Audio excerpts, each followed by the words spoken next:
What's up, guys? This is Beazley. Final conference we've got to cover for E3 this year. It's obviously Nintendo's had their digital presentation, their spotlight.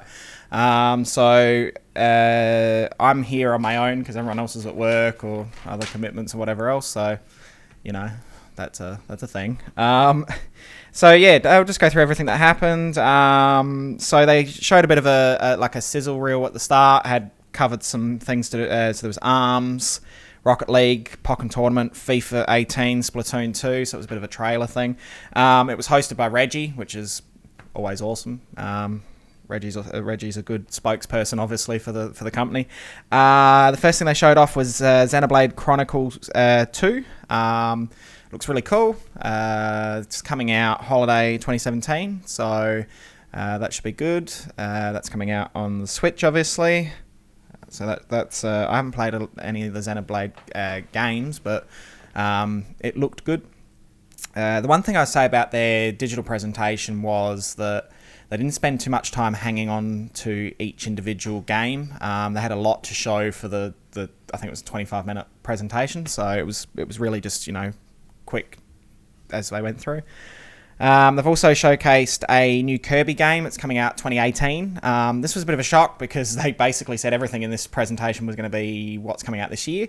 So that was good. It was nice to see something that they've planned for next year. It looks like it's going to be like a multiplayer co-op situation. Looked really cool. It was more cartoony in style than some of the other ones that have come out, which is awesome. Be interesting to see. The last Kirby games have been pretty good. Kirby games are always that little bit easier, which has been a complaint from a few people, but overall they're usually pretty fun and a good game for all. Then after that they covered a little bit about Pokken Tournament. They crossed over to I can't remember who the person was, but obviously someone to do with Pokemon Company, and they basically reiterated about the announcement that was made at the Direct, which I covered last week, that Pokken Tournament's coming to Nintendo Switch as not a remastering, but a bit like they did with Mario Kart Deluxe. So they just covered that, reiterated that's coming out, but they also made an awesome announcement. Yes, it's going to be at least over a year away, but they have confirmed that there will be a core mainline RPG Pokemon game coming to Nintendo Switch. So along the lines of, X and Y, Sun and Moon. So that's awesome. I think that they were smart about how they approached it from a business standpoint.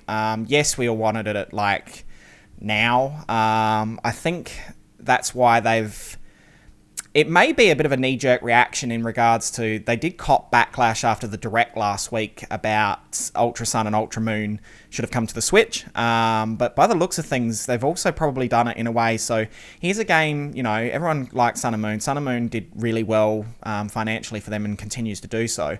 So I guess from their perspective, it's like, all right, here's Ultra Sun and Ultra Moon. We are now announcing that Game Freak are developing a mainline Pokemon game, RPG, the traditional Pokemon game on the Switch. It is going to be over a year away, so don't expect it tomorrow, but we can confirm we're doing it. So, bittersweet. It would be nice if it was coming earlier, but it's happening, and that's the main thing. So then after that, they also, which was another awesome announcement, and has been received so well by the public, is that after all this time, Metroid Prime is getting a 4th installment. It's currently in development, very early development. It's once again, there's no date on that, and there was it was a teaser. There wasn't an awful lot to talk about. But something that the fans desperately were after. So it seems like Nintendo's listening. So that's awesome. Also showcased that there's going to be another Yoshi game. Once again, a bit like the Kirby game. There's no title, no nothing. It was just, Yoshi. It's coming out next year as well. It looks a bit... the characters look like they're woolen characters from Yoshi's Woolly World, but the backgrounds and everything look very like Paper Mario style. So it'll be interesting to see what kind of game it is. It seems like a blend of two styles. It looked really cool. Yoshi's a popular IP, so it should be good. I've always sort of liked the Yoshi games, like Yoshi's Story, for example, back on the 64, so that should be really, really cool. They also covered a bit about Fire Emblem Warriors, which obviously that's coming out in fall 2017, so this year. Awesome. Bit like, it's the same concept as like when we had Hyrule Warriors on the Wii U, so that's coming to Switch as well. Then they threw over to Aonuma, obviously the producer for the Legend of Zelda series. He reiterated about the announcement for amiibo compatibility for Skyrim, which is cool. And then he also went through a bit of a teaser for the DLC for Breath of the Wild. So there's 2 DLC packs. There's one coming out, I believe it's later this month, I think. And that's the Trial of the Sword DLC. That's the Master Trials DLC, which includes the Trial of the Sword, Hero's Path mode, the Korok Mask, which I think actually helps you find Korok seeds because there's 900 of the bloody things. But at this point, most people have probably found a significant number of those. And then the Master mode as well. So Hero's Path, I think, it shows you all the Hero's Path mode shows you exactly where you've travelled over the course of you playing through the game. So that's really cool to see how much you've, crossed over and walked over and whatever. So that's pretty cool. And Master mode is like a hard mode. So that's going to be really cool. DLC Pack 2, which is coming out later this year, is the Champions Ballad DLC. Didn't really cover anything other than obviously they showed the 4 champions, so it's going to be something obviously related to whether it's their backstory or something like that. So that's going to be really cool. So I've watched the digital presentation. I've also watched and sort of got updates on what happened in the first hour of the Treehouse, Nintendo Treehouse presentation that they do throughout E3. So in conjunction with those announcements, it's also been announced we're getting 4 amiibos of each of the champions. So that's Daruk, Naboris, Rivali, and what's the other one? I can't remember the other one. I should remember the other one. Oh, Mipha, the Zoro one. Mipha, whatever, So that's really cool. Reggie briefly spoke about the tournaments that are happening at E3. So they're doing I believe they're doing a Splatoon one. They're doing a ARMS one. They're doing, what was the other one? Mario Kart. But there's a whole heap of competitions they're holding, and there's going to be, I think it's for ARMS, there's going to be 4 professional players and 4 people from the actual E3 floor, like visitors, who are going to compete in tournaments throughout the thing and then get the opportunity to play in that final tournament. They also briefly threw over to Ubisoft's, I think he's the CEO, just to reiterate the announcement of Mario+Rabbid's Kingdom Battle. Once again, we covered it in Ubisoft's press conference recap, and it was like, it's awesome. It has the Mario elements to it. It has the Rabbids elements to it. As Kyle said, it's very similar to XCOM in the way you play it. So that looks really, really cool. The humor's awesome. So it's nice to see a third-party software developer work in conjunction with Nintendo again to bring us something that we've not seen before but seems familiar. So it's really awesome. That's coming out not that far away either. So Rocket League has been announced for Nintendo Switch. Awesome. And that is also going to be cross-play. I know this is a Nintendo recap, but there has been a bit of an update on the crossplay that was announced by Xbox. So there is crossplay compatibility with Minecraft that will be coming out. So that will be for PC, console, and in those consoles it's Switch and Xbox. Sony have declined at this point. Very interesting situation about them wanting to be able to control the content, make sure that, you know, it's not going to the wrong people, and looking after kids and their interest and their interest and their fan base. It seems a bit odd. Whoever, I didn't take down the name of the person, but it was an interview between someone and someone from Sony. And he's basically gone, you know, we're looking after the interests of our fan base. It seemed a bit odd to me. I don't know what, you know, others are thinking, but the interviewer was very quick off the mark and going, well, hang on a minute. If there's any company that's, you know, big on families and making sure that, you know, their content is family friendly and everything else, is Nintendo, and Nintendo have jumped on board. So at this point, there's a working relationship for things like Minecraft and, as I was about to say, Rocket League, that they will be cross-play compatible. So PC people, Xbox people, and Nintendo Switch people will be able to play together on those two games. So that's going to be awesome. And having Rocket League portable on the Switch is going to be really cool too. So that game's just so much momentum.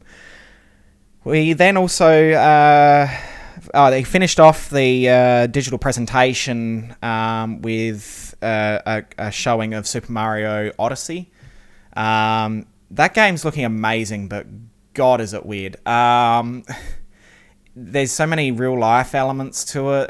They were showing things like Mexico and what else did I see there? I think it was like Paris and the US, and so there's like some real life looking locations within the Mario sort of universe. There was some like mechanics in the game that they showed off. It looks like the hat allows Mario to take control or possess, you know, enemies, and like and they get the little moustache and whatever else.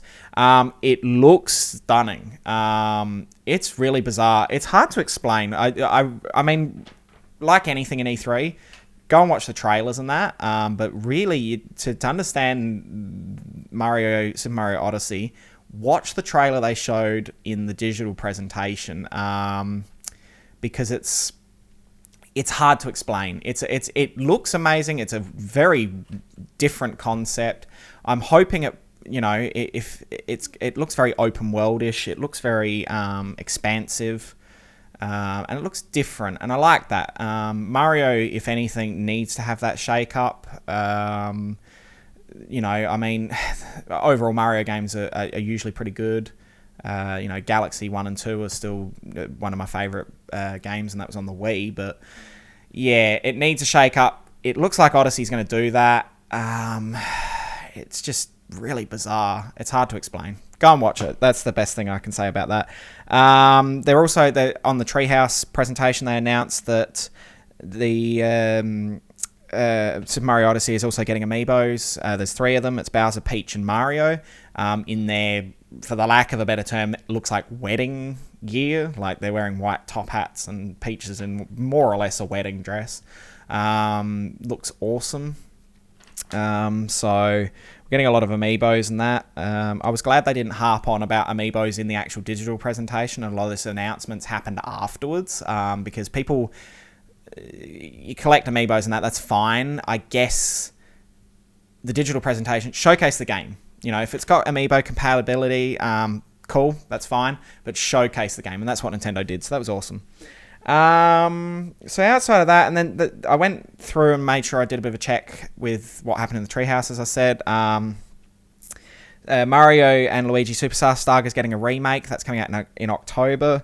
Fire Emblem is getting two more amiibos, Chrom and I'm assuming it's Tiki or Tiki. I'm not sure. They look really good. Metroid 2 is getting now. I thought this was a new game. Metroid 2 is getting a remake. So it's Metroid Samus Returns. That's coming out on 3DS, September the 15th. That's getting a special edition with a CD and some nice cover art. It, at this point, has been announced for the US. Unsure if Australia is getting it or Europe. So it'll be interesting to see if that happens. So that's fine. Just Dance 2018 is coming out on Nintendo Switch and the Wii U, which, you know, that's fine. The Wii U still happening. Weird thing is that it's also getting a copy of it on the Wii. We're getting a Wii copy, which is, in 2017 to get a Wii version is weird. But you know, there's a whole heap of Wii consoles out there, so I suppose, you know, it might be a good thing. Sonic Forces is obviously coming out on Switch. I've seen bits and pieces of that. I'm hoping that goes back to more classic Sonic games because they're awesome. It's looking that way. It's getting fairly well received. So hopefully that's something that Sega has gone, you know, taken a big step back and gone, let's go back to classic Sonic. So yeah, the Nintendo, and I'm sure that there'll be more and more announcements coming over, you know, the next couple of days. The official conferences have finished now. It's just all the stuff on the show floor. There was a lot of other stuff that was covered after the Sony conference or during the Sony conference and Xbox conference, etc. So make sure you check out your gaming news channels and websites and things like that, just to see if anyone else is covering it.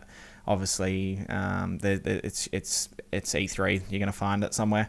So yeah, so this is our last coverage for E3. I don't think we'll be doing any further coverages. Maybe, I don't know. If we do, it'll be at the end of the week. If not, I haven't promised anything. So yeah, so make sure you like us on Facebook, follow us on Twitter, subscribe to the YouTube channel. The Entertaining Diversion podcast will come back in 2 weeks' time. We're having a break. It was meant to come out this Sunday, but we've done so much coverage with E3, and so we will be back in just over 2 weeks' time with the regular Entertaining Diversion podcast on Sunday. On that Sunday, I mean. We'll be next week. There'll be Let's Plays going back up. We'll be back to, well, as normal as we're ever going to be. Yeah, so thanks for your support with the E3 coverage. If you've got any feedback, let us know. Make sure you check out we've put up 4 other videos for Microsoft, Sony, Ubisoft, Bethesda. If you want to as well, I put a video up just under a week or over a week ago for the Pokemon Direct that was a week ago, so check that out. We will be doing the odd video like this throughout the year. Obviously, E3 is a very intensive time for this kind of stuff, but to show that we do care about video games outside of just being crazy people on our Let's Plays and podcasts and that. So yeah, so thank you for listening. Hope you've enjoyed what we've done. Overall, E3 was alright. It had its pros and cons. It was nothing blockbuster this year, but there were some good announcements. But overall, I think it was a fairly average E3. Nothing, you know, groundbreaking. And yeah, so thanks for listening, and we'll see you in our next video.